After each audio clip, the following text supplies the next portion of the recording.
વિવાદોમાં રહેતી ઇન્ફ્લુએન્સર કીર્તિ પટેલની ફરી ધરપકડ।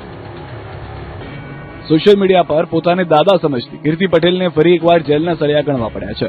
સુરેન્દ્રનગરના રતનપરમાંથી સુરતની પૂણા પોલીસે કીર્તિ પટેલની ધરપકડ કરી। જોકે પોલીસે જ્યારે તેને ઢસડીને ગાડીમાં બેસાડી ત્યારે પણ આ રીઢા થયેલી ગુનેગારના તેવર ઉતારવાનું નામ નથી લેતા। મહત્વનું છે કે ભાવનગરના વેપારી અને મહિલા સરપંચના પતિ રાજુ ભમ્મરે કીર્તિ પટેલ અને સસ્પેન્ડેડ મહિલા કોન્સ્ટેબલ નયના બારૈયા વિરુદ્ધ ખંડણીની ફરિયાદ નોંધાવી છે। સાથે જ સોશિયલ મીડિયા પર ભમ્મર પરિવારની બદનક્ષીનો પણ કીર્તિ પર આરોપ છે। જોકે પોલીસે કીર્તિની ધરપકડ કરીને સાબિત કરી દીધું છે કે કાયદામાં રહેશે એ જ ફાયદામાં રહેશે। કાયદાથી મોટું દેશમાં કોઈ નથી। રીલ બનાવીને શબ્દો બોલવા, લોકોને ધમકાવવા અને પોતાની જાતને કાયદાથી ઉપર સમજવી એ હવે નહીં ચાલે। હાલ તો કીર્તિને જેલના રોટલા ખાવાનો વારો આવ્યો છે। આગામી સમયમાં કીર્તિની મુશ્કેલી વધે તેવી પણ શક્યતા છે અને આ વખતે કીર્તિને રીલ્સ કે લાઈવમાં નહીં પણ કોર્ટમાં જવાબ આપવો પડશે। રાજ્યમાં અકસ્માતની વણઝાર, સુરેન્દ્રનગર, વડોદરા, અરવલ્લીમાં અકસ્માત। ગુજરાતમાં ભારે વરસાદ બાદ હવે તંત્રની પોલ ખુલવા લાગી છે। રસ્તાઓ પર ભરાયેલા પાણી, બિસ્માર માર્ગો અને તંત્રની ઘોર બેદરકારીના કારણે રાજ્યમાં ઠેર ઠેર અકસ્માતો સર્જાઈ રહ્યા છે। સુરેન્દ્રનગર, વડોદરા, મોડાસાથી અકસ્માતોની ભયાનક તસવીરો સામે આવી છે। સૌપ્રથમ વાત કરીએ સુરેન્દ્રનગરની, જ્યાં લીંબડીના જનશાળી બળોલ રોડ પર વરસાદી પાણી ન ઓસરતા વાહન ચાલકો ભારે હેરાન પરેશાન થઈ રહ્યા છે।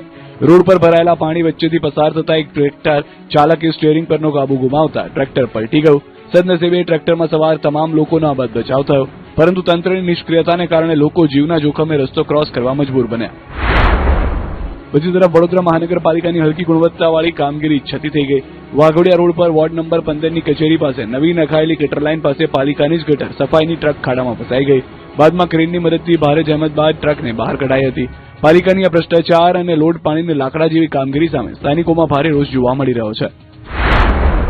જ્યારે અરવલ્લીના મોડાસા નજીક મડાસાણા ગામ પાસે ગંભીર અકસ્માત સર્જાયો। સાબરકાંઠા અને અરવલ્લીને જોડતા હાઈવે પર ટ્રકને સાઈડ આપવા જતા ઇકો કાર ડિવાઈડર સાથે ધડાકાભેર અથડાઈ હતી, જેમાં કાબોલા ગામના એક યુવકનું ઘટના સ્થળે જ કરુણ મોત થયું હતું।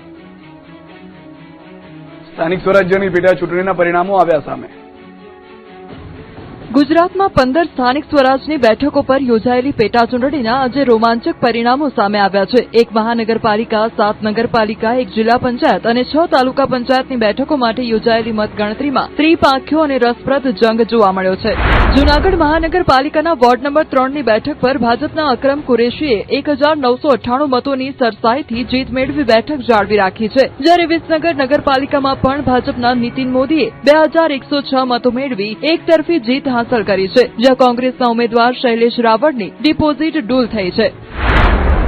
બીજી તરફ ખેડાના ફાગવેલ તાલુકા પંચાયતની ચીખલોડ બેઠક પર કોંગ્રેસના ઉમેદવાર સોનલ પરમારે 756 મતોથી જીત નોંધાવી ભાતીજી મહારાજના દર્શન કરી વિજય ઉત્સવ મનાવ્યો હતો। જ્યારે ભરૂચના નેત્રંગ તાલુકા પંચાયતની બિલોઠી બેઠક પર મોટો ઉલટફેર જોવા મળ્યો છે। અહીં આમ આદમી પાર્ટીના પ્રવીણ વસાવાએ 806 મતોથી ભાજપના ઉમેદવારને હરાવી જીત લહેરાવી છે। જીત બાદ સાવરણાથી રસ્તો સાફ કરી અનોખી રીતે ઉજવણી કરી હતી, જેનાથી નેત્રંગના રાજકીય સમીકરણોમાં ગરમાવો આવી ગયો છે। વડોદરામાં માંજલપુર વિધાનસભાની બેઠકની પેટા ચૂંટણીમાં મતદાન સમય બબાલ। વડોદરા શહેરની માંજલપુર વિધાનસભા બેઠકની પેટા ચૂંટણીના મતદાન દરમિયાન ભારે હાઈ વોલ્ટેજ ડ્રામા અને ધમાલના દ્રશ્યો સામે આવ્યા છે। આચારસંહિતાનો ભંગ, ખુલ્લેઆમ પ્રચાર અને દારૂ પૈસા વહેંચવાના ગંભીર આક્ષેપો સાથે બે જૂથો વચ્ચે હિંસક ઘર્ષણ થતા સમગ્ર વિસ્તારમાં રાજકીય ગરમાવો આવી ગયો છે। બપોરના સમયે પંચશીલ વિદ્યાલય પાસે ભાજપ અને કોંગ્રેસના કાર્યકરો વચ્ચે મોટું ઘર્ષણ સર્જાયું હતું, જેમાં કોંગ્રેસના એક કાર્યકર સાથે મારપીટ કરી તેના કપડાં ફાડી નાખ્યા હોવાનો આક્ષેપ કરાયો છે। ઘટનાની જાણ થતાં પોલીસ કાફલો ઘટના સ્થળ પર દોડી ગયો હતો અને સીસીટીવીના આધારે તપાસ શરૂ કરી સ્થિતિ કાબૂમાં લીધી હતી। આ પહેલા માંજલપુર બેઠક પર સવારે મતદાન શરૂ થતા ભાજપના નેતાઓ અને ધારાસભ્યો ખેસ પહેરી ઢોલ નગારા સાથે પ્રચાર કરતા હોવાનો વિડીયો વાયરલ થયો હતો। કોંગ્રેસ ઉમેદવાર ભીખાભાઈ રબારીએ ભાજપ પર વસાહતોમાં દારૂ અને પૈસા વહેંચ્યા હોવાનો પણ ગંભીર આક્ષેપ કર્યો હતો। ચૂંટણી પંચ અને તંત્ર દ્વારા કોઈ કાર્યવાહી ન કરાતા વડોદરા શહેર કોંગ્રેસ પ્રમુખ ઋત્વિજ જોશીની આગેવાનીમાં કાર્યકરોએ કલેક્ટર કચેરી બહાર જઈ ઉગ્ર સૂત્રોચ્ચાર અને રાજ્યમાં ભૂક્કા બોલાવશે વરસાદ, હવામાન વિભાગે છોતરાફાડ વરસાદની આગાહી કરી। ગુજરાત માટે આગામી 2 ઓગસ્ટ સુધીના દિવસો ભારેથી ભારે સાબિત થઈ શકે છે। રાજ્યમાં સર્જાયેલા ડિપ્રેશનની અસરના કારણે રાજ્યમાં વાદળફાડ વરસાદ પડી શકે છે, હવામાન વિભાગે આગાહી કરી છે। ડિપ્રેશનની સક્રિય થયેલી સિસ્ટમના કારણે હવામાન વિભાગે રાજ્યમાં ભારેથી ભારે અને છોતરાફાડ વરસાદની ગંભીર ચેતવણી આપી છે। जुलाई से लेकर 2 अगस्त तक आपका heavy to very heavy with extremely heavy rainfall, साथ में एक्सेप्शनली हेवी रेनफॉल का भी वार्निंग दिया गया है। હવામાન વિભાગનું માનીએ તો હાલ ડીપ ડિપ્રેશન ગુજરાતથી અંદાજે 750 કિલોમીટર દૂર મધ્યપ્રદેશ અને છત્તીસગઢની સરહદ નજીક સક્રિય છે.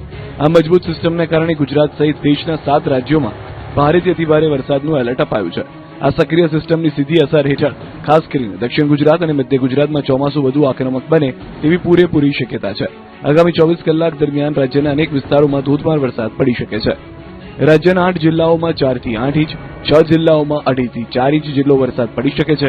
ખાસ કરીને અમદાવાદ, વડોદરા, ખેડા, આણંદ, પંચમહાલ, મહીસાગર, ભરૂચ, નર્મદા અને છોટાઉદેપુરમાં ભૂક્કા કાઢી નાખે એવો વરસાદ વરસવાની પૂરેપૂરી શક્યતાઓ છે. આ સિવાય સૌરાષ્ટ્ર અને કચ્છમાં પણ મુશળધાર વરસાદની આગાહી છે. सौराष्ट्र कच्छ में रेड वार्निंग भावनगर और बोटाड के लिए दिया गया है।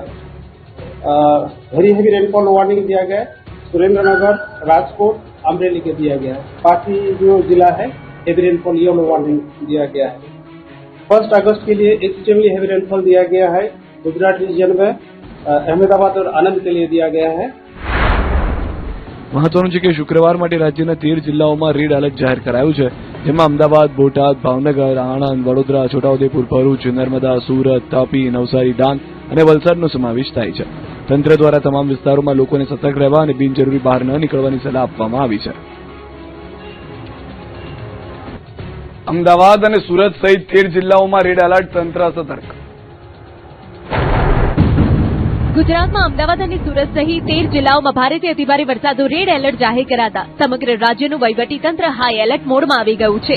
સ્ટેટ ઇમરજન્સી ઓપરેશન સેન્ટર એટલે કે એસસીઓસી દ્વારા તમામ જિલ્લા તંત્રને બચાવ અને રાહત કામગીરી માટે એનડીઆરએફ, એસડીઆરએફની ટીમો સાથે સતર્ક રહેવા આદેશ આપી દેવાયા છે. હવામાન વિભાગની ભૂક્કા કાઢે એવી અતિભારે વરસાદી આગાહીને પગલે તંત્ર દ્વારા જોખમી હોર્ડિંગ્સ, નમેલા વૃક્ષો અને ભયજનક મકાનો તાત્કાલિક દૂર કરવા સૂચના આપી દેવાઈ છે. અમદાવાદમાં એએમસી દ્વારા 7 ઝોનની ટીમોને ફિલ્ડ પર ઉતારી ડ્રેનેજ લાઇન અને પમ્પિંગ સ્ટેશનો ચેક કરી લેવાયા છે. અમદાવાદ અને ડાંગ સહિત અસરગ્રસ્ત જિલ્લાઓમાં શાળાઓમાં રજા જાહેર કરી દેવામાં આવી છે.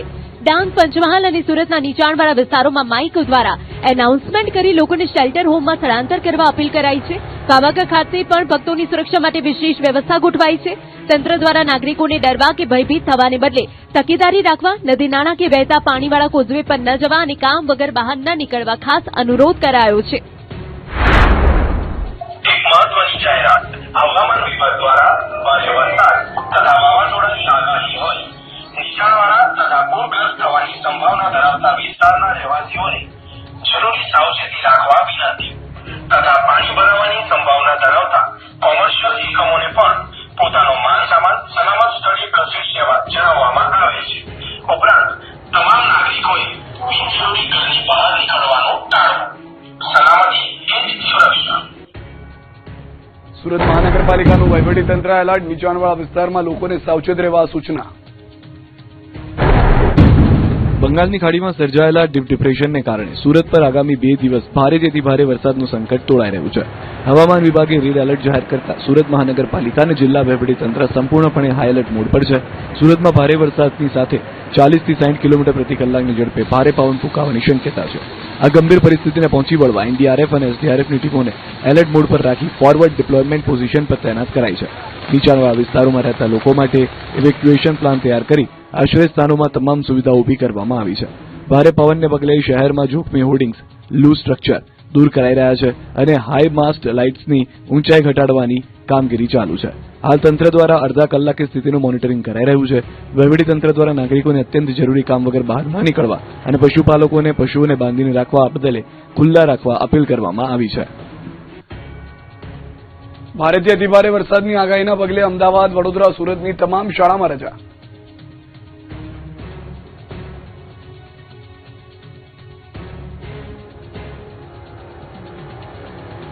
રાજ્યમાં મસમોટા વરસાદની ગંભીર આગાહીના પગલે વહીવટીતંત્ર એક્શન મોડમાં આવી ગયું છે.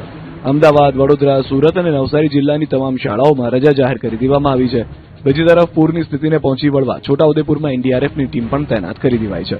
હવામાન વિભાગ દ્વારા કરવામાં આવેલી અતિભારે વરસાદની આગાહીને ધ્યાનમાં રાખીને જિલ્લા કલેક્ટરોના આદેશ બાદ શિક્ષણ વિભાગ અને ડીઈઓ દ્વારા પરિપત્ર જાહેર કરીને સુરક્ષાના ભાગરૂપે અમદાવાદ, વડોદરા અને સુરતની તમામ શાળાઓમાં આવતીકાલે રજા જાહેર કરવામાં આવી છે. અતિ ભારે વરસાદ હોવાની આગાહી હોય જેથી જેથી નદીમાં પૂર આવવાની શક્યતા હોય તો સલામત સ્થળે ખસી જવા વિનંતી કરવામાં આવે છે. બીજી તરફ નવસારીમાં પણ વરસાદી ખતરાને જોતા તંત્ર સંપૂર્ણ રીતે એલર્ટ થઈ ગયું છે. જિલ્લાની તમામ શાળાઓમાં રજા જાહેર કરી વિદ્યાર્થીઓને સુરક્ષિત રીતે ઘરે મોકલી દેવાયા છે. નીચાણવાળા વિસ્તારો અને નદી કાંઠાના ગ્રામજનોને પૂરની શક્યતાઓને પગલે સાવચેત રહેવા સૂચના આપી દેવાઈ છે. જેથી નદીમાં પૂર આવવાની શક્યતા હોય તો સલામત સ્થળે ખસી જવા વિનંતી કરવામાં આવે છે. આ સાથે છોટાઉદેપુર જિલ્લામાં આગામી 2 દિવસ વરસાદનું રેડ એલર્ટ હોવાથી બોડેલી ખાતે એનડીઆરએફની ટુકડી સ્ટેન્ડ બાય કરી દેવામાં આવી છે. 30 તાલીમબદ્ધ જવાનો, 4 રેસ્ક્યુ બોટ, લાઈફ જેકેટ અને આધુનિક સાધનો સાથે ટીમ કોઈ પણ કટોકટી